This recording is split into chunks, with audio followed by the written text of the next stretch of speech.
नमस्कार दोस्तों, आप सभी का हमारे चैनल पर स्वागत है। आप जानते हैं कि ओशनोग्राफी पार्ट 3 महासागरीय तापमान ओशन टेम्परेचर पर मैं डिटेल वीडियो पहले ही अपलोड कर चुका हूं। उसी संबंधित यह प्रैक्टिस सेट 3 है। इसमें महासागरीय तापमान से अभी तक प्रीवियस ईयर जितने भी क्वेश्चंस हैं TGT, PGT, net, assistant professor, उन सभी को मैं इसमें सॉल्व कराया हूं। इसमें कुल प्रश्नों की जो संख्या है वह है 33 क्वेश्चंस हैं इसमें जो इस टॉपिक से पूछे गए हैं। तो आइए प्रश्नों को देखते हैं। निम्नलिखित कारकों में से कौन सा महासागरों के तापमान के क्षैतिज वितरण को प्रभावित नहीं करता है। मैं हिंदी ही पढ़ता हूं, इंग्लिश दिया हूं, आप देख सकते हैं। डीएसएसबी पीजीटी 2021 में यह प्रश्न आया हुआ है। ऑप्शंस देख लेते हैं। सूर्यातप की मात्रा, समुद्र का आकार, सनातनी पवनें तथा महासागरीय धाराएं, अक्षांशों के रेखाएं। अक्षांशीय स्थिति नहीं दिया हुआ है, अक्षांश की रेखाएं कह रहा है, ये प्रभावित करती हैं महासागरों के तापमान को, क्षैतिज वितरण को। तो यही इसका गलत है, ऑप्शन डी अक्षांशों के रेखाएं, बाकी सब सही है। अगला प्रश्न देखिए, सागरीय तापमान बीएचयू पीईटी 2014। आप लोग सोचते होंगे बीएचयू पीईटी पर मैं क्यों इतना ध्यान देता हूँ। आप कई सारे क्वेश्चन ऐसे देखेंगे जो टीजीटी या अन्य राज्यों की परीक्षाओं में इससे पूछे गए हैं। बहुत स्टैंडर्ड इसका अच्छा रहता है, इसलिए इस पेपर का मैं एनालिसिस किया हूँ। 10 से लेकर के 19 तक के पेपर का मैं एनालिसिस किया हूँ। ये 2014 का है। तो इसमें देखिए, सभी गहराइयों में स्थिर रहता है, गहराई के साथ बढ़ता है, गहराई के साथ घटता है, गहराई के साथ धीरे धीरे बढ़ता है। सागरीय तापमान क्या होता है? गहराई के साथ घटता है। इसका ऑप्शन सी सही है। खुले महासागरों के गहरे जल का तापमान हमेशा जमनशील बिंदु यानी फ्रीजिंग पॉइंट कह रहा है, यानी फ्रीजिंग पॉइंट जमनशील बिंदु के निकट होने का कारण है। इसका कारण क्या है? यह भी बीएचयू पीईटी में ही पूछा गया है। ऊपरी तल की महासागरीय धाराएं घने ध्रुवीय जल का विस्तृत रेखा की ओर प्रवाह, यही होगा। घने जो ध्रुवीय मतलब डेंस जो आपका पोलर वाटर है वह धीरे धीरे तली में बैठते हुए विस्तृत रेखा की तरफ बढ़ता जाता है। तो यही इसका ऑप्शन बी सही होगा। चौथा प्रश्न है, भूमध्य रेखा पर महासागरीय जल की सतह का औसत तापमान होता है। एमपी सेट 2017 में यह प्रश्न पूछा गया है। अब इसमें आप देखिए, यहाँ मैं ग्रीन किया हूँ, इंग्लिश में इक्वेटर शब्द इस्तेमाल किया था, हिंदी में ये नहीं था। क्वेश्चन था केवल महासागरीय जल की सतह का औसत तापमान होता है। तो महासागरीय सतह का औसत तापमान अलग होता है, लेकिन इक्वेटर का अलग वैल्यू होता है। तो मैं क्वेश्चन में इसमें बढ़ा लिया हूँ भूमध्य रेखा पर, क्योंकि इंग्लिश वाला मान्य होता है। जहाँ हिंदी और इंग्लिश में कन्फ्यूजन होता है वहाँ इंग्लिश को मान्य किया जाता है। तो इस आधार पर अब ऑप्शन को देखिए, 22 degree Celsius, 15.5 degree Celsius, 26.7 degree Celsius, 18.6 degree Celsius. तो भूमध्य रेखा पर पूछ रहा है तो 26.7 डिग्री सेल्सियस, सी इसका ऑप्शन सही है। सागर के सतही जल का औसत तापमान होता है। देखिए, ये सतह का औसत तापमान यहाँ पे पूछा था, लेकिन यहाँ इक्वेटर पे पूछा था। यहाँ क्या कह रहा है? सागर के सतही जल का औसत तापमान। यहाँ इक्वेटर शब्द नहीं इस्तेमाल हुआ, तो इसका आंसर अलग होना चाहिए। नेट दिसंबर 2012 के 3rd पेपर में पूछा गया है। ये ऑप्शन है आपके सामने, तो इसका ऑप्शन डी सही है, 18.6 डिग्री सेंटीग्रेड। भूमंडल के समस्त महासागरों का औसत तापमान है। यूपी पीजीटी 2011 में पूछा गया है। ये ऑप्शन है आपके सामने, 27 degree Celsius, 17 degree Celsius, 37 degree Celsius, 7 degree Celsius. तो इसका ऑप्शन है बी, 17 डिग्री सेल्सियस। वास्तव में यदि हम बुक्स में पढ़ते हैं तो उसमें लिखा मिलता है 17.2 डिग्री सेल्सियस होता है, लेकिन यहाँ इसके नियरेस्ट 17 डिग्री सेल्सियस दिया है, तो ये इसमें बी ही इसका ऑप्शन सही होगा। एक जगह और यही मान रहा है 17 डिग्री सेल्सियस, लेकिन इसको आप याद रखिएगा। वैल्यूज आप जानते हैं थोड़ा बहुत परीक्षाओं में बदलता रहता है, उसको ध्यान रखेंगे आप लोग। महासागरों का औसत वार्षिक तापमान कितना होता है? यूपी पीजीटी 2021 में पूछा गया है। 11 में ये पूछा गया है, 21 में 10 साल बाद। तो इसमें ऑप्शन देखिए दिया हुआ है यहाँ पे, औसत वार्षिक तापमान पूछ रहा है महासागरों का कितना होता है। तो इसमें 63 degree Fahrenheit, 74 degree Fahrenheit, 35 degree Fahrenheit, 60 degree Fahrenheit. हम लोग डिग्री सेल्सियस में याद कर लेते हैं, फ़ारेनहाइट में याद नहीं करते हैं। लेकिन मैं जो डिटेल वीडियो बनाया हूँ इस पर, उसमें फ़ारेनहाइट की भी वैल्यू मैं दिया हूँ। उसमें आप देखे होंगे, इसका ऑप्शन ए सही है, 63 डिग्री फ़ारेनहाइट।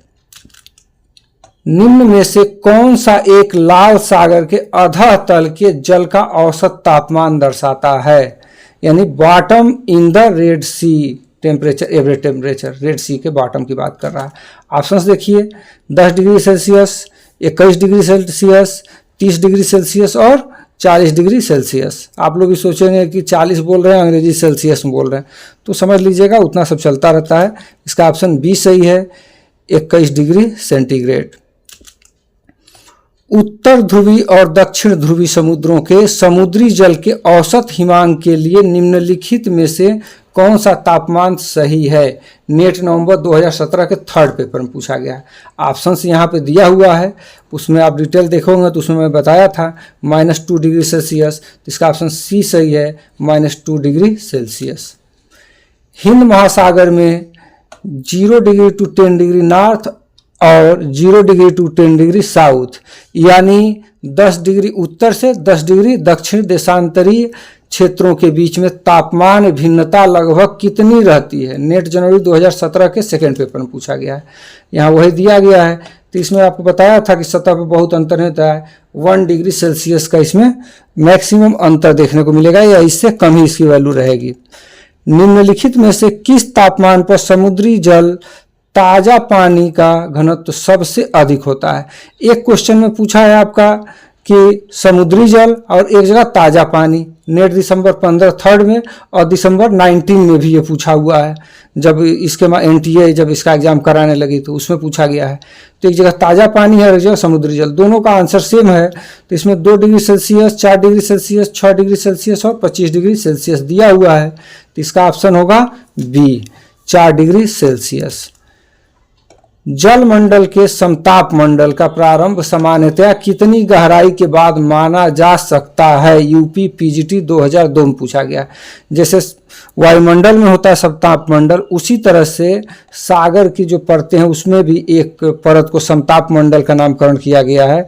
तो किस गहराई पे है? तो ऑप्शन देख लीजिए, 6000 फीट, 12000 फीट, 15000 फीट और 18000 फीट।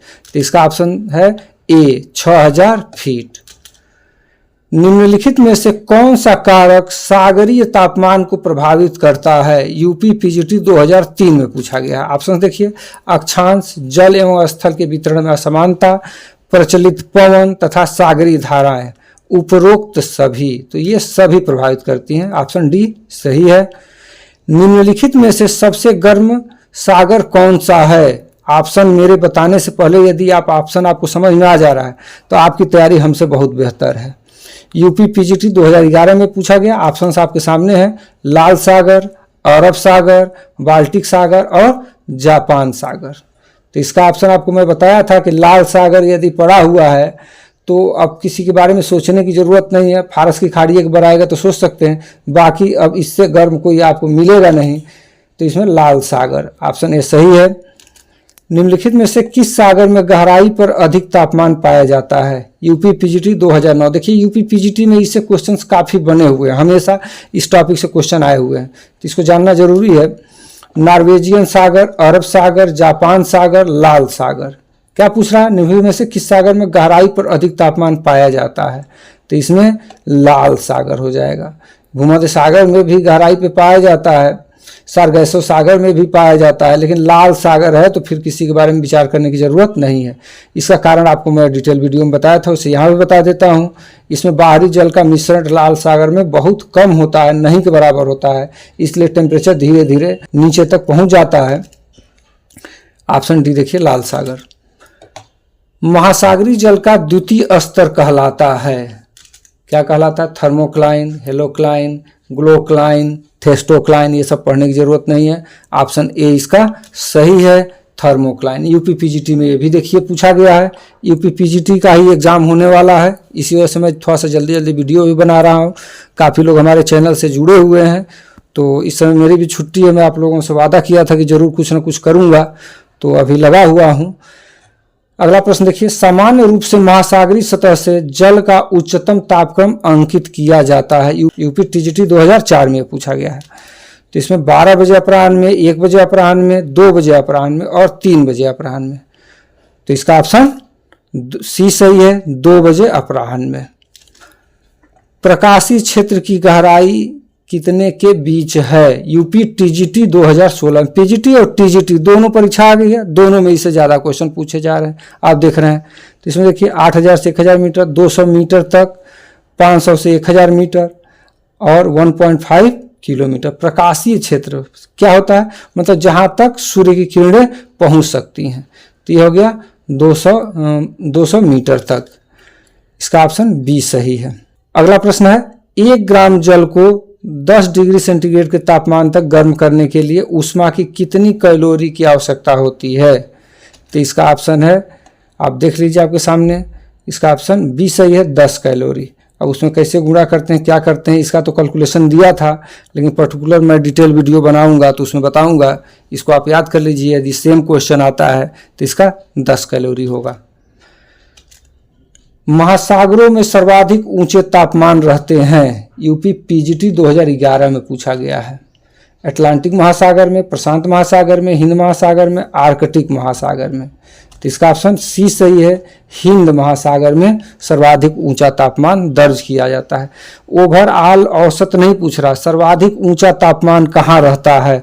आप जानते हैं हिंद महासागर का उत्तरी गोलार्ध में विस्तार ही नहीं है, भूमध्य रेखा के आसपास ज़्यादा क्षेत्र पड़ता है, तो ये और स्थल से घिरा हुआ भी है, तो इसका टेम्परेचर ज़्यादा देखने को मिलता है।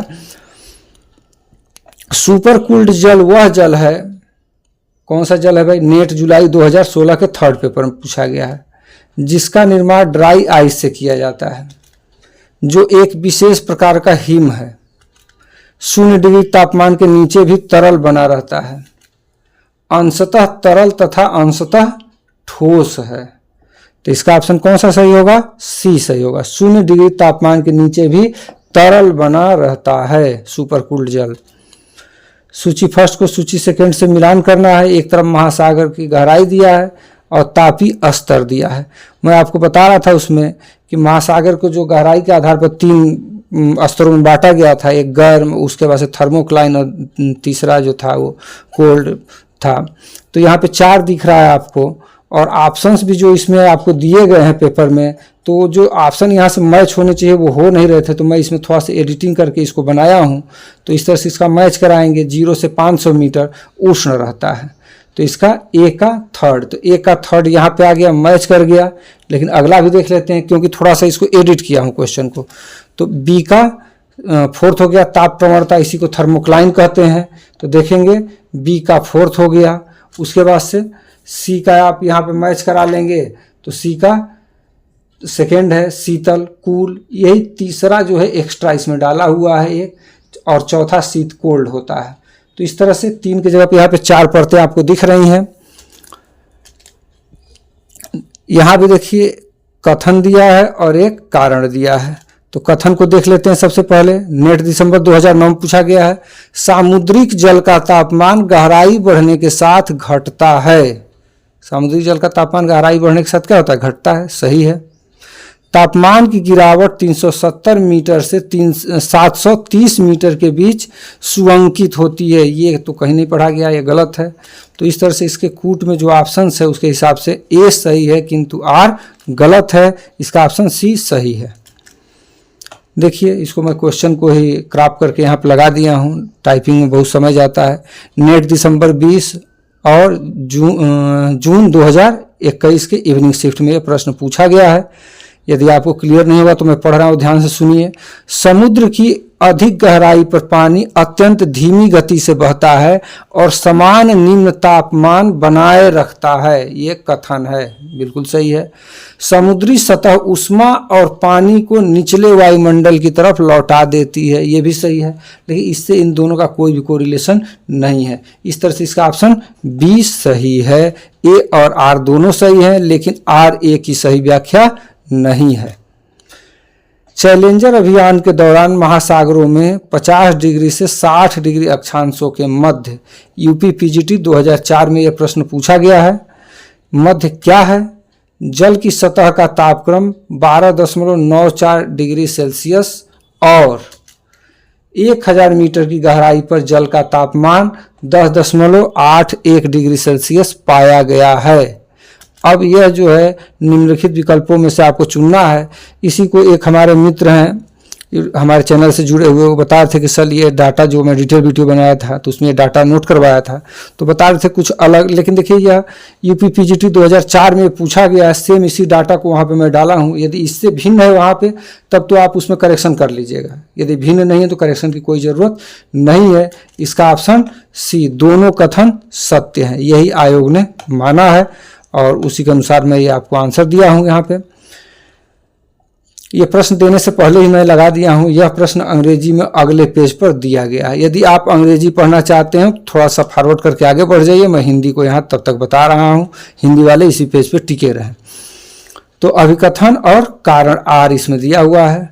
तो कथन को देख लेते हैं। उत्तरी गोलार्ध में महासागर दक्षिणी गोलार्ध की तुलना में अपेक्षाकृत अधिक औसत तापमान दर्ज करते हैं। क्या है? उत्तरी गोलार्ध में महासागर दक्षिणी गोलार्ध की तुलना में अपेक्षाकृत अधिक औसत तापमान दर्ज करते हैं। सही है ये तो। दूसरा देखते हैं, उत्तरी और दक्षिणी गोलार्ध में तापमान में भिन्नता दोनों गोलार्धों में भूमि और महासागर के वितरण में असमानता के कारण है। ये कारण भी इसका बिल्कुल सही है। तो यदि इसका ऑप्शन देखेंगे तो इसका ऑप्शन ए सही होगा। ए और आर दोनों सही हैं और आर ए की सही व्याख्या है। अब आप लोगों को यही पेज कह रहा था, जो लोग इंग्लिश वाले हैं यहाँ होल्ड करके देख लें, मैं आगे बढ़ता हूँ। यहाँ भी अंग्रेजी अगले पेज पर है, आप फॉरवर्ड करके आगे जाइए। इंग्लिश चाहिए तो हिंदी में यहीं पे बता रहा हूँ। महासागरों में तापमान के ऊर्ध्व वितरण के बारे में निम्नलिखित में से कौन से कथन सही हैं? नेट दिसंबर 20 और जून 21 के इवनिंग शिफ्ट में यह पूछा गया है। तो 2 बार ये नेट में आ चुका है सेम क्वेश्चन, तो इसको ध्यान से देखते हैं। 600 फुट के नीचे सूर्य की किरणों का कोई प्रभाव नहीं होता है। 600 फुट दिया हुआ है यहाँ पे। जल संचलन के बावजूद समुद्र का एक बड़ा हिस्सा अपेक्षाकृत ठंडा रहता है। सही है। महासागरों में 80% जल का तापमान अस्थायी रूप से 40 डिग्री फ़ारेनहाइट से कम रहता है। अगला भी देख लेते हैं। भूमध्य रेखा से ध्रुव की ओर के तापमान में गिरावट ऊर्ध्वाधर रूप से समान रहती है। ये तो गलत है। तो इस तरह से इसमें देखेंगे, एक मैं जो वीडियो डिटेल ये बनाया था वहाँ लिखा था प्रकाशीय क्षेत्र की गहराई 200 मीटर, यहाँ दे रहा है 600 फुट के नीचे सूर्य की किरणों का कोई प्रभाव नहीं होता है। तो 200 मीटर तो सही था, फुट जो लिखना था यहाँ पे मैं 200 फुट यहाँ लिख दिया हूँ इसी को कॉपी करने के चक्कर में। ये आप लोग एडिट कर लीजिएगा उसमें डिटेल वीडियो में। ये 200 फुट, ये 600 फुट हो गया है यहाँ पे, उसमें 200 फीट। अब मैं ये संशोधित पीला करके आपको दिखा रहा हूँ। तो यहाँ देख लें, इसका ऑप्शन ए सही है। केवल ए, बी और सी, यानी कि ये जल का संचलन वाला और महासागरों में 80% जल का तापमान अस्थायी रूप से 40 डिग्री फ़ारेनहाइट से कम रहता है। ये तीनों सही है, चौथा गलत है। ये इंग्लिश है, आप देख लिए होंगे, नहीं देखे होंगे तो रोक के इसको भी देख लीजिए। आगे बढ़ते हैं। महासागरों में ताप प्रवणता परत का मुख्य अभिलक्षण क्या है? ताप प्रवणता परत, मैं इसको हमेशा कहता हूँ कि इंग्लिश में याद करिए, थर्मोक्लाइन लेयर। ठीक है, थर्मोक्लाइन लेयर यहाँ पे दे दिया। तो आप जानते हैं KVS PGT 2013 में ये पूछा गया था और RPSC कॉलेज लेक्चरर में राजस्थान में 2014 के फर्स्ट पेपर में पूछा गया है। यह पानी की सबसे उष्ण परत होती है जिसमें तापमान सभी गहराइयों पर एक समान रहता है। गलत है। इस परत में गहराई बढ़ने के साथ तापमान बढ़ता है। गलत है। इस परत में तापमान कम होता है पर गहराई बढ़ने के साथ नहीं बढ़ता है। ठीक है। इस परत में तापमान गहराई बढ़ने के साथ तेजी से गिरता है। इस तरह भी देखिए, इस तरह का क्वेश्चन जो होता है उसमें अक्सर बाद में डालते हैं कि आप सारा क्वेश्चन पढ़ने में समय व्यर्थ कीजिए, अंत में आपको उत्तर मिलेगा। तो इसका ऑप्शन डी सही है। इस परत में तापमान गहराई बढ़ने के साथ तेजी से गिरता है थर्मोक्लाइन लेयर में। समुद्री जल के गर्म होने की प्रक्रिया को पहचाने। नेट जून 2020 में पूछा गया है। सूर्य से प्राप्त विकिरण का अवशोषण करके, गतिज ऊर्जा का रूपांतरण, ध्रुवीय बर्फ का पिघलना, समुद्री नियमों का उल्लंघन। तो सूर्य से प्राप्त विकिरण का अवशोषण, ये तो करता है भाई, ठीक है। गतिज ऊर्जा का रूपांतरण, transformation of kinetic energy, kinetic energy बहुत मायने रखता है। तो नीचे जो विकल्प दिए गए हैं उसमें से उत्तर आपको चुनना है। तो इसमें आप देखेंगे ए और बी, ए और बी कहाँ पे है, तीसरा इसका ऑप्शन सही है, केवल ए और बी। महासागरीय जल की विशेषताओं में सम्मिलित है, नेट जून 2023 में पूछा गया है। यदि आप इंग्लिश में देखना चाहते हैं तो अगले पेज पे जाइए, मैं यहाँ हिंदी पे बताऊंगा। महासागरीय धाराओं का वितरण महासागरीय जल के घनत्व के वितरण द्वारा प्रभावित नहीं होता है, गलत है, ये प्रभावित होता है। उष्णकटिबंधीय महासागरों द्वारा ऊष्मा की क्षति वायुमंडलीय परिसंचरण के संचालन के लिए आवश्यक ऊष्मा का प्रमुख स्रोत है, सही है यह। उष्णकटिबंध में महासागरों द्वारा अवशोषित अधिकांश ऊष्मा ध्रुवीय क्षेत्रों में जलवाष्प के रूप में निर्मुक्त की जाती है, गलत है ये। उच्च अक्षांशों पर जल की लवणता कम होती है, बिल्कुल सही है। अगला टॉपिक आपका इसी पे है भी मेरा, लवणता पे ही समुद्रिक। तो इसके ऑप्शंस देख लेते हैं। यह यहाँ पे ऑप्शन दिया हुआ है ए और बी, हम क्या बताया आपको, बी और डी सही होगा। तो बी और डी ऑप्शन 2 में यहाँ पे सही मिल रहा है। तो इस तरह से इसका उत्तर 2 सही होगा। यहाँ पे ये इंग्लिश में है, यहाँ पे भी इसका ऑप्शन 2 बी और डी ओनली सही है। ये 31वां है, महासागरों में तापमान वितरण के संबंध में निम्नलिखित कथनों पर विचार कीजिए। एमपी असिस्टेंट प्रोफेसर 2022, तो यह अभी 2024 में हुआ है, उसी का क्वेश्चन है। सबसे अधिक सतही समुद्री तापमान भूमध्य रेखा पर अंकित किया जाता है। समुद्री गहराई बढ़ने के साथ तापमान एक समान दर से घटता है। उत्तरी गोलार्ध के महासागरों में दक्षिणी गोलार्ध की तुलना में अपेक्षाकृत अधिक तापमान अंकित किया जाता है, ये तो सही है। ऊपर में से कितने कथन सत्य हैं, केवल ए और बी, बी और सी, ए और सी। तो इसका ऑप्शन 4 सही है, केवल ए और सी। सबसे अधिक सतही समुद्री तापमान भूमध्य रेखा पर अंकित किया जाता है। यहाँ भूमध्य रेखा दिया हुआ है, अयनवर्ती अक्षांश दिया रहता तो वहाँ पे ये होता, यहाँ पे भूमध्य रेखा दिया तो यहाँ पे हो गया। और सी ऑप्शन क्या है, उत्तरी गोलार्ध के महासागरों में दक्षिणी गोलार्ध की तुलना में अपेक्षाकृत अधिक तापमान अंकित किया जाता है। जल और स्थल के असमान वितरण के कारण ऐसा देखने को मिलता है। ताप प्रवणता थर्मोक्लाइन के संदर्भ में निम्नलिखित कथनों पर विचार कीजिए। एमपी असिस्टेंट प्रोफेसर 2022 में ही देखिए, ये भी उसी में क्वेश्चन आ गया, इसी टॉपिक से 2 क्वेश्चन है। यह महासागर के सतही जल और गहरी परतों के बीच एक संक्रमण क्षेत्र है, सही है। उसमें गहराई के साथ तापमान में तेजी से परिवर्तन होता है, सही है। अब दिए गए विकल्पों में से आपको चुनना है, तो इसका ऑप्शन 3 सही है, ए और बी दोनों सही हैं। लास्ट क्वेश्चन देख लेते हैं, इसको मैं कॉपी पेस्ट कर दिया हूँ क्वेश्चन से ही। राजस्थान पब्लिक सर्विस कमीशन या राजस्थान कॉलेज लेक्चरर 2014 के फर्स्ट पेपर में पूछा गया था। आपको नहीं दिख रहा होगा क्लियर, तो मैं पढ़ रहा हूँ, ध्यान से सुनिए। उष्ण कटिबंध में महासागरों के पूर्वी तट पश्चिमी तटों की अपेक्षा अधिक गर्म रहते हैं, बिल्कुल उल्टा कह रहा है। जबकि शीतोष्ण कटिबंध में महासागरों के पश्चिमी तट पूर्वी तटों की अपेक्षा अधिक गर्म रहते हैं, ये भी उल्टा दे रहा है। तो जो कथन है वो तो गलत है। कारण आ देखते हैं, इन तटों का तापमान अक्षांशों की अपेक्षा महासागरीय धाराओं तथा प्रचलित पवनों से अधिक प्रभावित होता है। तो इसका ऑप्शन कारण आर तो सही है, लेकिन कथन गलत है। तो इसका ऑप्शन ए, मतलब यहाँ पे ए कथन गलत है किंतु आर सही है।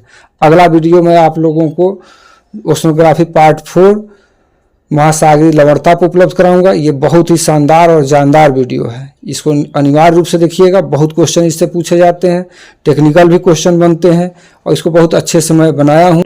एकदम शॉर्ट में मैक्सिमम चीज़ें समझाने का प्रयास किया हूँ।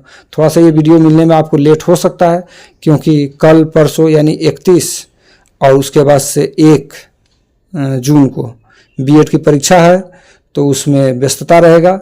फिर ये वीडियो 1-2 दिन के बाद ही मिल पाएगा। तो यदि वीडियो आपको पसंद आए तो हमारे चैनल को लाइक और सब्सक्राइब करिए। बहुत बहुत धन्यवाद।